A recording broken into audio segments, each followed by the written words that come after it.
ফের বোমাবিদ্ধ শৈশব। মুর্শিদাবাদের ভরতপুরে ফুটবল খেলতে গিয়ে বোমা ফেটে জখম হলো এক শিশু। গতকাল হরিশ্চন্দ্রপুর গ্রামে ফুটবল খেলা চলার সময় বল পড়ে বোমা বিস্ফোরণ হয়।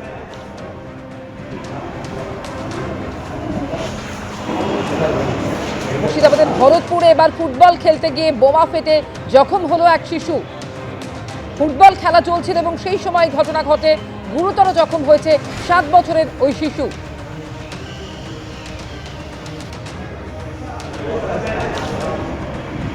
আশঙ্কাজনক অবস্থায় তাকে কান্দি মহকুমা হাসপাতালে ভর্তি করা হয়েছে।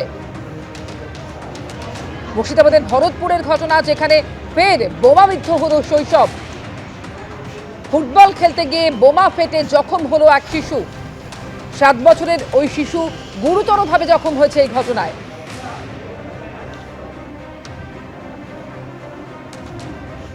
আশঙ্কাজনক অবস্থায় কান্দি মহকুমা হাসপাতালে ভর্তি করা হয়েছে 7 বছরের ওই শিশুকে।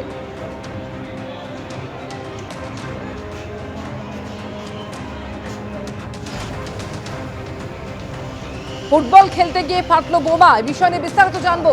রাজীব চৌধুরী প্রতিনিধি রয়েছেন। রাজীব, কিভাবে ঘটলো এই ঘটনা, কোথা থেকে এলো ওই বোমা, কি বলছে পুলিশ?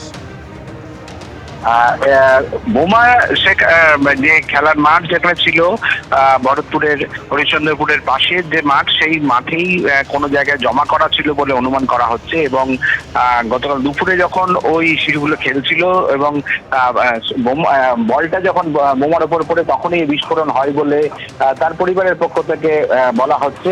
এবং তারপরেই বিস্ফোরণ হয় এবং 7 বছরের এই শিশুটি গুরুতর জখম হয়। তাকে কান্দি মহকুমা হাসপাতালে ভর্তি করা হয়েছে, সেখানে তার চিকিৎসা চলছে। এবং বোমা সেখানে মজুত করা হয়েছিল না কেউ ওখানে বোমা ফেলে গেছিল, সেটা নিয়েই পুলিশ তদন্ত, ইতিমধ্যে ভরতপুর থানার পুলিশ সেখানে তদন্ত শুরু করেছে। এবং এই ঘটনায় যেটা প্রাথমিকভাবে যেটা মনে করা হচ্ছে, কেউ ওখানে বোমা ফেলে গেছিল এবং সেখান থেকেই সেই বিস্ফোরণটা ঘটেছে। ধন্যবাদ রাজীব।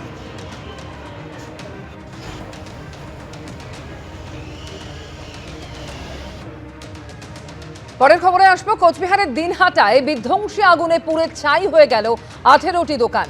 ভোর 4:30 নাগাদ আগুন লাগে। দ্রুত আগুনের গ্রাসে চলে যায় একের পর এক দোকান। সেই ছবি আপনারা দেখতে পাচ্ছেন, একেবারে বিধ্বংসী অগ্নিকাণ্ড। দমকলের ঘণ্টা দুয়েকের চেষ্টায় আগুন নিয়ন্ত্রণে এলেও ভস্মীভূত হয়ে গিয়েছে 18টি দোকান। কোচবিহারের দিনহাটায় বিধ্বংসী আগুন এবং সেই আগুনে পুড়ে ছাই হয়ে গিয়েছে 18টি দোকান।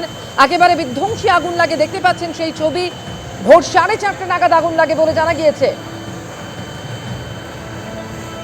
দমকল পৌঁছয় এবং এরপর ঘণ্টা দুয়েকের চেষ্টায় আগুন নিয়ন্ত্রণে আনা সম্ভব হলেও একেবারে 18টি দোকান সম্পূর্ণভাবে ভস্মীভূত হয়ে গিয়েছে। দেখতে পাচ্ছেন ধ্বংসাবশেষ পড়ে রয়েছে সেখানে।